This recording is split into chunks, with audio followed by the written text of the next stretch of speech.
ici, je vois pas de poissons rouges. Ça bouge un peu, il y a 2-3 larves et on voit. Ah oui, je vois les Voilà, mini tu vois, poissons ils sont là. dont tu parlais. Là, C'est il y a les un jeunes tout gambisidés. bébé et est-ce qu'il y a des adultes? Ben là, comme c'est pas super ensoleillé, on les voit pas très bien.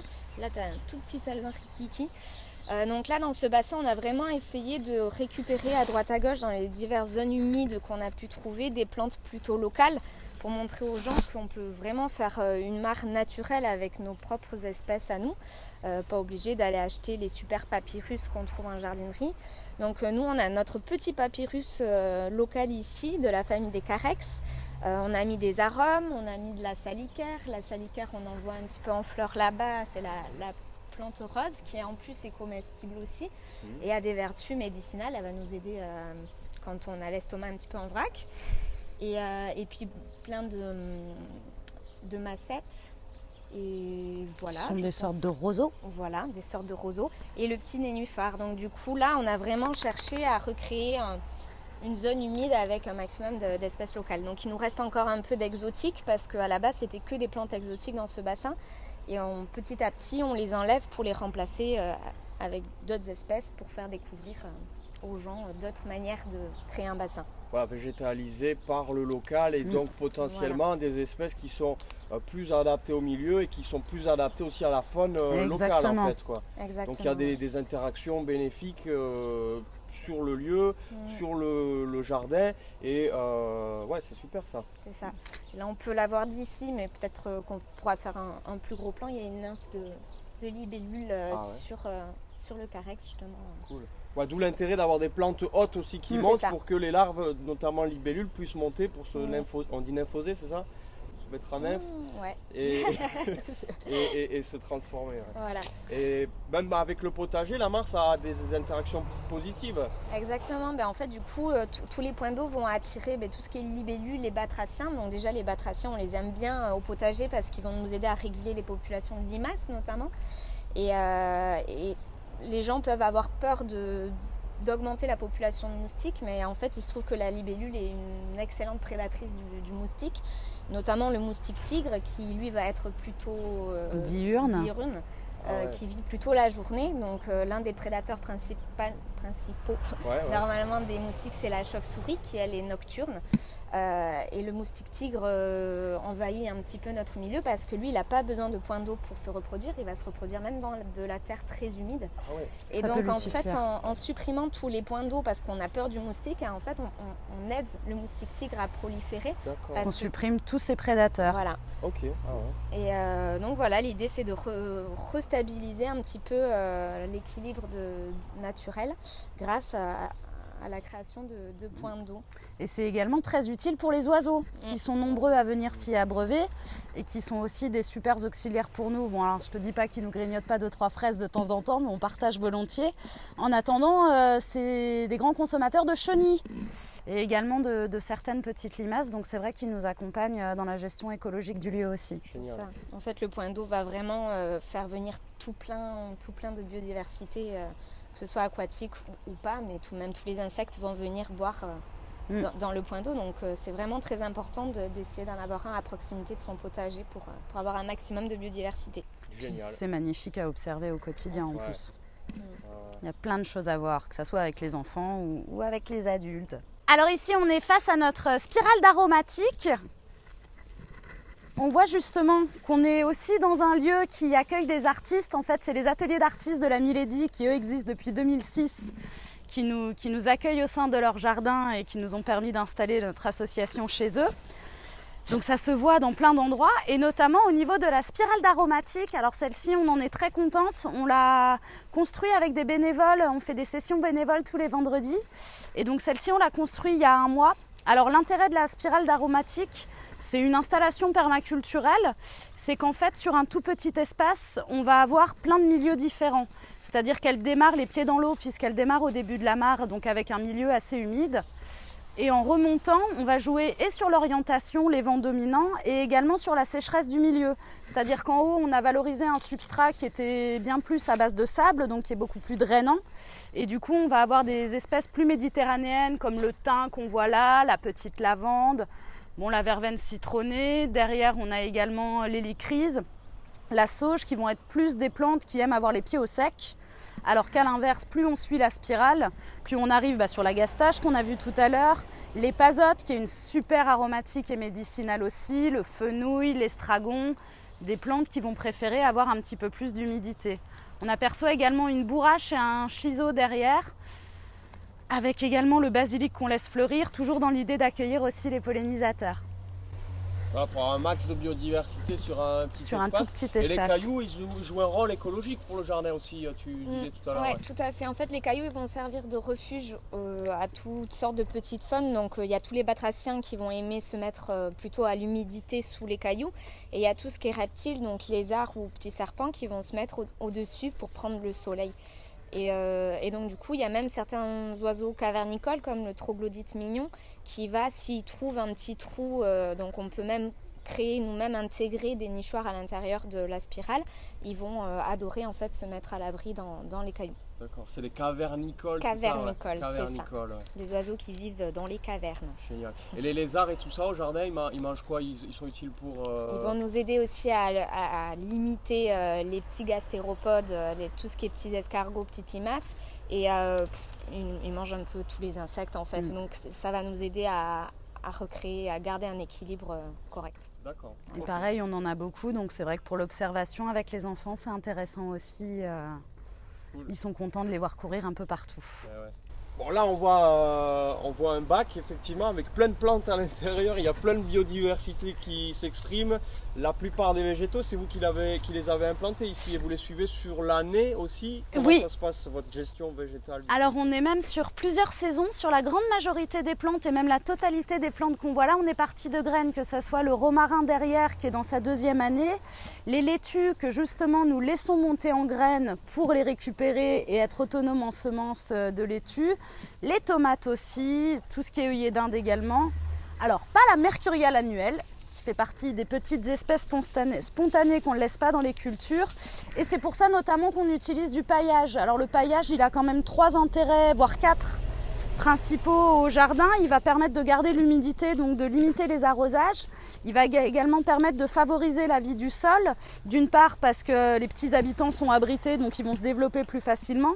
Également parce que finalement tous ces petits décomposeurs, que ce soit les petits insectes, les mille-pattes, les lombrics, vont se nourrir de ce paillage et vont du coup le transformer en nutriments pour nos plantes. Et également parce que le paillage limite la pousse des espèces spontanées, ce qu'on appelle les mauvaises herbes, mais il n'y a pas de mauvaises herbes, donc on n'est pas trop d'accord avec ce terme. Mais du coup, c'est vrai que ça nous permet d'avoir moins de travail de désherbage pour laisser de la place à nos cultures. Et effectivement, comme tu le disais, c'est vrai qu'on a tout un travail d'adaptation des graines d'une saison à l'autre. Là, par exemple, on voit qu'on est dans un couloir de vent et que du coup, cette tomate-là n'est pas forcément des plus en forme parce que l'air iodé est quand même particulier. Mais on va s'attacher à récupérer les plus belles tomates de ce plan-là parce qu'on sait qu'elles auront déjà génétiquement l'information de ce climat particulier, iodé, parfois très humide, parfois très sec. Et au fil des années, donc là ça ne fait que 2 ans, mais on est déjà sur la 3e année de récupération des graines et on se rend compte qu'elles sont de plus en plus adaptées au milieu. Et comme dans tous nos bacs et toutes nos installations, on valorise aussi les fleurs. Alors là, l'œillet d'Inde, il est particulièrement intéressant parce que bon, déjà, il a un intérêt esthétique. Ensuite, il va être utile pour les pollinisateurs et également, il développe dans ses racines une substance qu'on appelle le thiophène et qui va repousser les aleurodes, les nématodes, plein de micro-vers qui ont tendance à manger les racines de nos plantes. Donc ça fait partie des espèces qu'on valorise. Et pareil, dont on récupère les graines, qu'on propose à nos adhérents et qu'on installe au jardin d'une saison sur l'autre. Ça me fait penser aussi, l'avantage du paillage, mais tu l'as peut-être dit, pour limiter l'arrosage, parce qu'on est dans un milieu ici où c'est vrai que l'été il fait très chaud. Et les histoires de graines là que tu parles, ça me fait penser au fait que vous disiez que vous faites des pots aussi, vous faites des petites potées au printemps que vous revendez. Vous avez donc les graines que vous adaptez, vous les replantez aussi et vous proposez aux gens pour leur potager localement, ils peuvent planter ces végétaux-là, c'est ça, hein? Ouais, à nos adhérents, on leur propose à la fois des graines pour ceux qui ont envie de se lancer dans les semis, mais comme on l'évoquait tout à l'heure, les gens n'ont pas toujours le temps effectivement de faire les semis, donc on fait également des plants potagers de variétés anciennes, reproductibles toujours, donc dont ils vont pouvoir utiliser les graines et les adapter chez eux également, et locales autant que faire se peut. Et du coup, on travaille pas mal avec Cocopelli, qui est également une association de préservation des graines. Et on aime beaucoup se fournir chez eux parce que justement, ils proposent pas mal de variétés anciennes, utiles à l'homme et également à la nature. Ah, c'est un chrysope, ouais. C'est ça. Ah, Un très bon auxiliaire utile. au jardin qui adore dévorer les pucerons. C'est la larve qui mange beaucoup de pucerons, Ouais. la larve chrysope. Tout comme la coccinelle. Et donc quand on voit des chrysopes, c'est aussi signe que l'écosystème est assez sain, on va dire. Ça peut être un signe qu'on n'utilise pas de produits phytosanitaires. Tout à fait. Que depuis 2 ans d'installation, on a quand même remarqué une grande augmentation de la population des animaux. L'année dernière, en pollinisateur, on avait principalement du bourdon et un peu de frelons asiatiques. Alors que cette année, on a vu une grosse diversification des espèces avec plusieurs espèces d'abeilles. Alors des Apis mellifera, les abeilles de ruche, mais également beaucoup d'abeilles solitaires, beaucoup d'osnies, beaucoup d'autres animaux qui nous montrent que notre travail sur la biodiversité porte déjà ses fruits en 2 petites années et sur un milieu quand même très urbanisé. Ouais. Donc c'est agréable à constater. Oui, puis effectivement, on voit aussi les herbes qui dépassent des bordures et la végétation spontanée qui s'exprime. Et ça contribue aussi à attirer ces pollinisateurs et favoriser la biodiversité sur le site. C'est ça, c'est ce qu'on appelle souvent les interstices ou les bordures en permaculture. C'est vrai que nous, on essaye de les valoriser parce qu'on sait que c'est également des refuges pour plein d'animaux. Alors on essaye aussi petit à petit d'embellir et de proposer plutôt des fleurs esthétiquement intéressantes aussi. Mais ça fait aussi partie du travail de pédagogie qu'on développe en ville auprès des citoyens, de changer peut-être leur regard sur toutes ces petites plantes sauvages qui ornent nos trottoirs et de ne plus les voir comme quelque chose de sale parce que ça ne provoque aucun problème d'hygiène, mais plutôt comme un petit peu de nature qui s'invite sur notre béton. Super. Un hôtel à insectes, donc du coup là vous avez mis en œuvre un hôtel à insectes qui est hyper pédagogique, esthétique et avec le côté artistique, et ça vous en servez, c'est un support pédagogique aussi pour les interventions quand les petits viennent par exemple. Alors qu'est-ce que c'est, comment ça fonctionne et quels sont les différents animaux qui peuvent se mettre, les insectes qui peuvent se mettre à l'intérieur?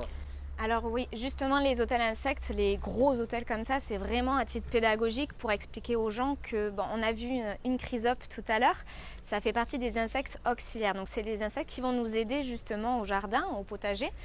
Et en fait, le problème, c'est qu'en milieu urbain, les insectes ont de plus en plus de mal à trouver des endroits où nicher ou se mettre à l'abri en hiver. Et donc, on peut construire différents hôtels à insectes pour les aider dans les jardins. Donc ça, c'est la version grand format. Donc c'est vraiment pour montrer tout ce qu'on peut faire pour aider la petite faune. Donc par exemple, de mettre un tas de pommes de pin, ça va aider les coccinelles. La chrysope qu'on a vue tout à l'heure, on l'a représentée ici parce que les gens ne connaissent pas trop cet insecte. Du coup, le but de cet hôtel, c'est vraiment, donc, avec nos petits panneaux, de montrer aux gens à quoi ressemblent ces insectes et de leur donner envie en fait, de faire plein de petites cabanes à insectes chez eux. Donc par exemple, pour tout ce qui est abeilles solitaires et osmies, toutes les bûches percées de tout petits trous de tailles différentes, elles vont s'en servir pour pondre leurs larves à l'intérieur. Elles vont tout reboucher et la larve va pouvoir se développer à l'abri du froid et des prédateurs. Donc oui, du coup, il y a toutes les abeilles solitaires qui vont nous aider en fait à polliniser les plantes et donc à faire nos légumes après. Quand on parle d'insectes pollinisateurs, on pense à l'abeille domestique qui va faire le miel. Donc elles vivent dans des ruches en colonie, mais en fait on a plus de 2000 espèces d'abeilles sauvages en France et elles vivent toutes seules et donc elles ont vraiment besoin de petits trous pour pondre leurs larves.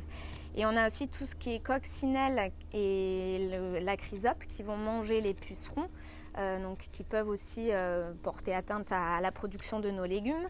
C'est plutôt les larves qui mangent plus de pucerons que l'adulte. Hein. C'est ça, les larves sont vachement plus efficaces, donc c'est important aussi d'apprendre à reconnaître une larve, notamment de coccinelle. Tout le monde connaît la coccinelle, mais personne ne sait à quoi ressemble sa larve. Donc on essaye de montrer ça aux gens et d'expliquer ça. On a aussi le cloporte en bas.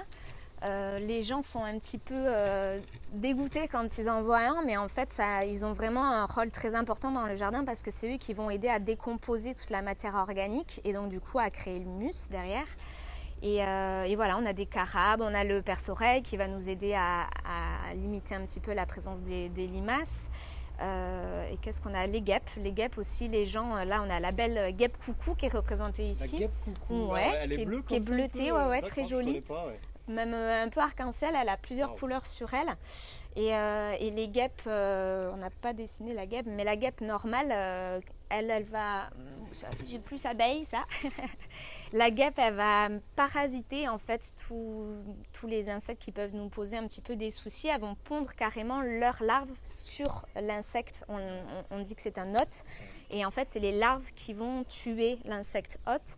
Et c'est vraiment très important pour réguler, du coup, tout l'écosystème de notre jardin. Beaucoup sur certaines chenilles, notamment. Voilà, les chenilles. Voilà, des parasitoïdes qui arrivent, Voilà. elle plante son dard, ça, elle lui injecte tous la ces larve petits vivante, œufs, quoi. Et du coup, les larves vont se nourrir des chenilles et c'est et des pucerons, plutôt chenilles pour le coup parce qu'il y a plus à manger. D'accord. Ah ouais. Et voilà, c'est ça. Et la chrysope, elle va, adulte aussi, elle va pomper en fait tout le jus des pucerons et c'est vraiment des grands prédateurs qui nous aident beaucoup. Du coup, il faut apprendre à laisser un petit peu quand on a des pucerons sur des plantes. Il faut de suite, on a envie de les enlever. Mais si on laisse le temps au temps, on laisse les pucerons un petit peu se reproduire. Et là, on a les prédateurs qui vont arriver. Et l'équilibre se fait naturellement. Il n'y a pas besoin de notre action. Voilà. On a aussi attaché beaucoup d'importance à créer des panneaux pour justement montrer aux gens les différentes plantes et puis également les différents fonctionnements des écosystèmes. On a eu la chance de travailler avec un ami et artiste local également qui s'appelle Oust et qui nous a fait plein de jolis panneaux, alors avec à la fois le nom, le dessin, le nom latin qui est quand même important pour être sûr de reconnaître la plante et les grandes familles. Donc là on voit que sur le concombre c'est la famille des cucurbitacées par exemple. Donc c'est un travail qu'on a commencé l'année dernière, sauf que comme effectivement on a de plus en plus de plantes, on a des besoins de plus en plus importants en panneaux et on a eu la chance d'accueillir depuis début juillet des jeunes filles en service civique qui sont également des jeunes biarrottes, donc vraiment on essaye de favoriser le local dans tous les cas, et qui ont du coup poursuivi ce travail avec les panneaux et effectivement avec des plantes un peu moins communes comme l'épazote qui a une aromatique très intéressante ou la mauve de Mauritanie.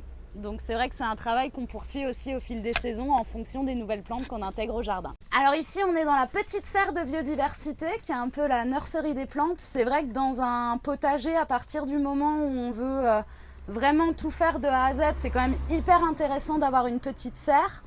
Nous, ça nous permet à partir du mois de février de commencer les premiers semis d'aubergines, de poivrons qui sont des semis qui sont un petit peu plus longs. Et en été, on commence aussi à la développer en serre d'intérieur où du coup on a mis un certain nombre de plantes en pot pour également bénéficier de tomates sous serre dont on sait du coup qu'elles produiront plus longtemps. Alors là on a encore un certain nombre de plantes qui auraient besoin d'être installées au jardin, mais en attendant elles ont trouvé leur place au cœur de la serre. C'est pas un espace suffisant pour les productions qu'on propose, c'est pour ça qu'on envahit à un certain moment de l'année un petit peu la serre principale qui est transformée en atelier d'artistes. Mais ça va, ils sont sympas avec nous, ils partagent avec plaisir l'espace.